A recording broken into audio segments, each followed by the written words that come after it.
My name is Kayhan Parsi. I'm the Graduate Program Director here at the Neiswanger Institute for Bioethics and Health Policy. I want to welcome you to a new semester in our program, fall of 2008. What I'd like to do is just spend a few moments with you to go over some of the details of the course.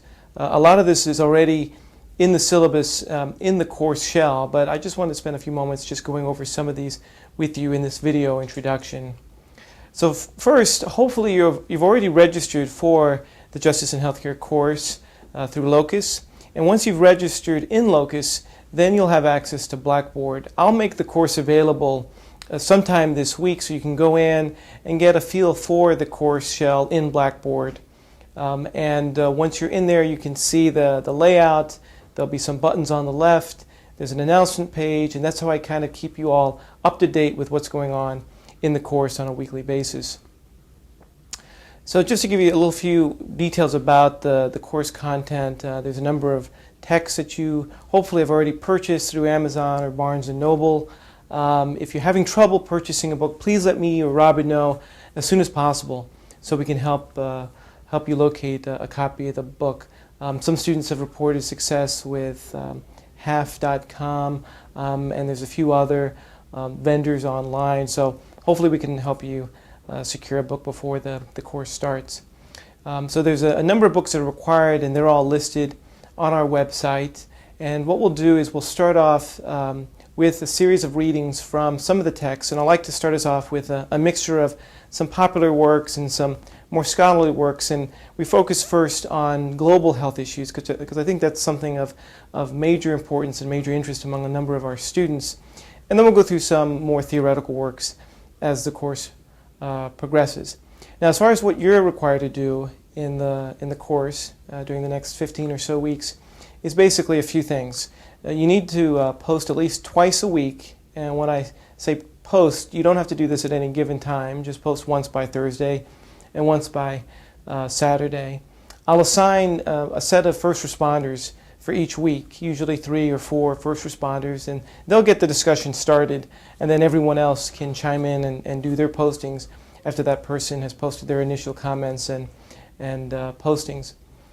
We'll do that week by week, and that will really be the mainstay of our course, are those weekly discussions about the readings, and those readings will be primarily from those textbooks. Occasionally there may be a journal article, but almost all of them will come from those primary textbooks that hopefully you've already purchased.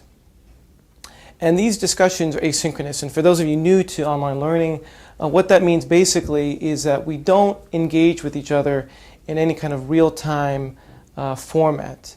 So someone will post and then someone else will post, but it's not in any real-time kind of way.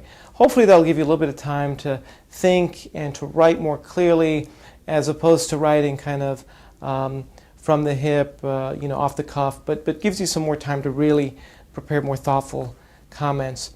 Now, in conjunction with these asynchronous discussions, which are the mainstay of the course, we do offer 3 conference calls a semester, and I ask that you participate in at least one of them during the duration of the course, and they really are a great opportunity for you all to connect with one another, to hear each other as opposed to just reading your comments online. And then I also invite outside guest experts to come and discuss perhaps one of the books that we've read. For instance, I've invited Daniel Callahan, one of the co-authors of one of our books, to participate in the discussions, or another expert on a topic related to justice in healthcare. And by and large, the students have really found this to be an interesting and engaging way to address a variety of different topics in the course. So those are the main ways that we engage with one another, through the asynchronous discussions and through our conference calls. There's a few other requirements in the course. So for instance, during the midterm, there's an interview that I ask that you conduct, and this can be done with someone that you know or someone that you've found through word of mouth or through just an online search, and that person should be someone that you think is someone who is really committed to justice in healthcare. It can be a physician or an activist or a member of the clergy or a nurse, some other kind of professional, but it's really an opportunity for you to kind of learn about someone's work and to prepare this interview. And I ask that you just prepare this interview in written format, and there'll be more details in the Blackboard course shell. In addition to that, there's a group project activity in the second half of the course, and that's basically a letter that you have to prepare with some members in the class, and I typically will divide up this class into about 4 or 5 groups, and you'll do that about 8 or 10 weeks into the course.